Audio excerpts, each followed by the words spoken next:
Meus amigos, hoje é um grande dia e diante dos acontecimentos recentes, nós podemos afirmar com segurança que de fato o jogo virou. Afinal de contas, até alguns dias atrás, nós não tínhamos a certeza se a CPMI do 8 de janeiro seria instaurada ou não. Hoje nós já temos essa certeza.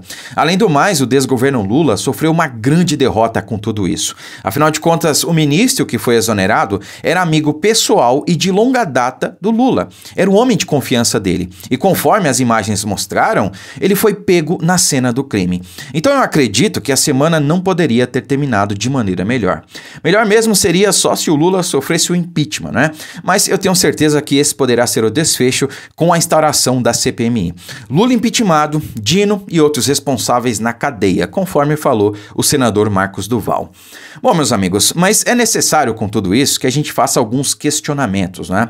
Porque conforme o GSI noticiou, eles colocaram essas imagens em sigilo de 5 anos, né? Agora a gente sabe que eles queriam esconder, eles não estavam preocupados ali com a segurança do local e com essas imagens circulando. Não, eles estavam preocupados justamente que elas poderiam incriminar a equipe deles, como de fato aconteceu. Não restava outra alternativa senão o ministro pedir baixa, pedir para sair, né? E até fugiu da Câmara lá, enfim, apresentou um atestado médico aí que muitos estão dizendo que não tinha nada a ver e tudo mais, né? Enfim, não vou entrar nessa questão, mas de fato tem muita coisa estranha nessa história. Então, olha só, se essas imagens estavam em sigilo e conforme o próprio GSI disse, enviou elas apenas para o STF, peraí, o STF teve acesso a essas imagens? São só questionamentos, tá, pessoal? Se o STF teve acesso a essas imagens e só o STF, então por que é que o ministro do GSI não foi preso? Porque o Anderson Torres está preso até agora. E ele não fez nada, não teve participação alguma, nem no Brasil ele estava. No entanto, ele está preso pelos atos do 8 de janeiro, né? Alegando ali omissão. Pois bem, se o STF teve acesso a essas imagens, por que o ministro Gonçalves Dias, o ex-ministro Gonçalves Dias, não está preso ainda? Por que ele ainda não teve a sua prisão decretada? Afinal de contas, ele estava lá, na cena do crime. A equipe dele participou dos atos. A equipe dele serviu água para os invasores, né? Pô, você está ali fazendo a segurança de um local. E aí você vai prestar atendimento, dar água, né, dizer para onde os invasores têm que ir ou não. Pelo amor de Deus, né? Essas pessoas precisam dar explicações. E eu espero que a CPMI possa convocar cada uma delas para que elas expliquem, tá? E quem sabe até algum ministro do STF também seja convocado para responder a este questionamento. Vocês tiveram acesso a essas imagens? Se sim, por que o ministro Gonçalves Dias não foi preso? A exemplo de Anderson Torres, que não tinha culpa nenhuma na visão de vários juristas, nem no Brasil ele estava. No entanto, o ministro do GSI estava lá, na cena do crime, e não fez nada. Poderia ter, sei lá, feito uma ligação, pedido reforços, mas não, ficou lá, não fez nada, né? De qualquer maneira, essas e outras questões precisam ser feitas no âmbito da CPMI. E não adianta a surtada da Gleice vir e falar besteira dizendo que os funcionários do GSI eram do governo Bolsonaro. Porque foi o que ela fez, veja. Confuso. Gleice diz que agentes do GSI do governo Lula, em 8 de janeiro, eram do governo Bolsonaro. Agentes do GSI do governo Lula, no 8 de janeiro, eram do governo Bolsonaro. Dá pra acreditar num negócio desse? Acho que não, né? Ô Gleice, você quer me convencer que o homem de confiança do Lula, que está ao lado dele há mais de 20 anos, desde o primeiro e segundo mandato, mantinha funcionários do governo Bolsonaro no GSI? Você tá de brincadeira com a gente, né? É subestimar a nossa inteligência. Pelo amor de Deus, né, fia? Tá bebendo água que passarinho não bebe? Tá? Pegou a garrafinha do Lula por engano também, que nem a Marina Silva, dizendo que tem 120 milhões de pessoas passando fome no Brasil? Pelo amor de Deus, o que tá dando nessa gente? Meu Deus do céu!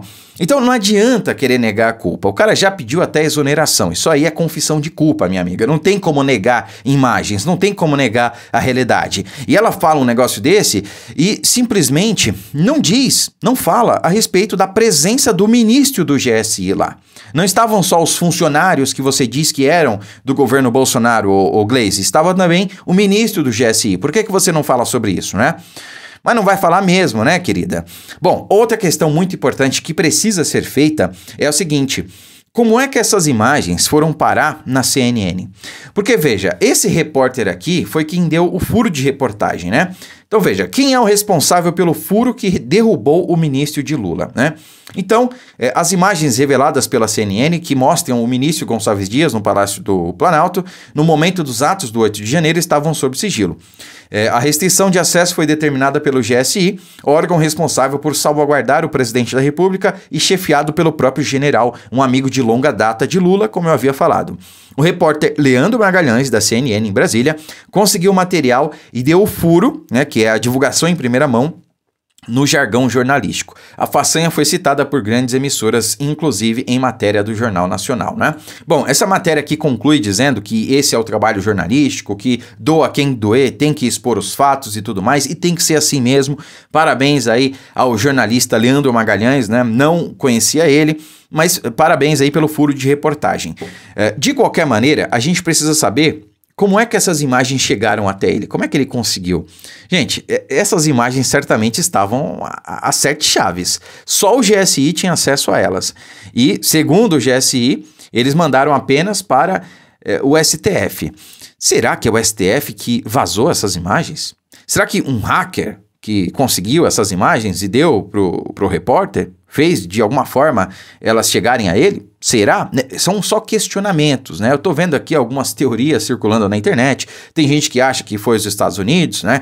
Que o governo Biden ficou puto com o Lula por conta da aproximação com a China, as declarações dele contra a Ucrânia, a favor da Rússia, os navios do Irã e tudo mais, né? Tem gente falando que foram hackers russos e tá todo mundo conspirando para derrubar o Lula. Bom, não sei, né? Tudo isso precisa ser provado, mas são boas teorias, né?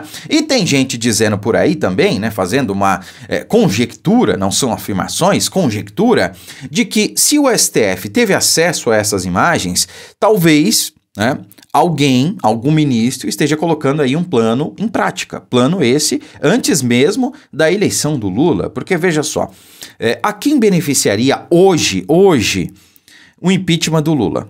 Ao Alckmin, certo? Afinal de contas, é o vice que assume quando o presidente sofre o impeachment ou é afastado por algum outro motivo. E quem foi que trabalhou no governo de São Paulo com o Alckmin? Bom, à época, quando o Alckmin era governador de São Paulo, o agora ministro Alexandre de Moraes era secretário de Segurança Pública aqui em São Paulo, né? Então, há quem pense por aí que os dois ainda têm ligações, ainda têm contatos e que se o STF teve acesso a essas imagens, pode ter sido liberado a mando do ministro Alexandre de Moraes. Bom, eu não sei se isso é verdade ou não, mas algumas pessoas estão falando sobre isso. O que vocês acham? Faz algum sentido? Coloque aí nos comentários.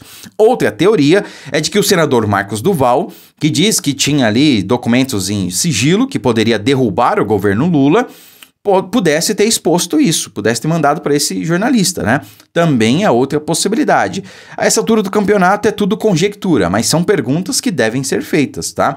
Agora vejam só, tudo isso gerou mais problemas para o desgoverno Lula, não é? Então, além de ter novas assinaturas chegando para o requerimento dessa CPMI, que eu vou mostrar para vocês agora, ó, esse vídeo foi gravado ontem. Aqui no plenário da Câmara, estou aqui assinando pela CPMI. Até então não tinha assinado porque eu não concordava muito com a estratégia, mas depois dos fatos revelados, não só vou assinar, como estarei junto com todos os colegas aqui para que nós possamos apurar e mandar para a cadeia essas pessoas que fizeram toda essa armação. É muito triste ver as pessoas simples, presas, e essas pessoas que fizeram toda essa bagunça aí soltas. Não adianta renunciar, nós queremos é justiça. Assina, deputado, que a gente quer mostrar aqui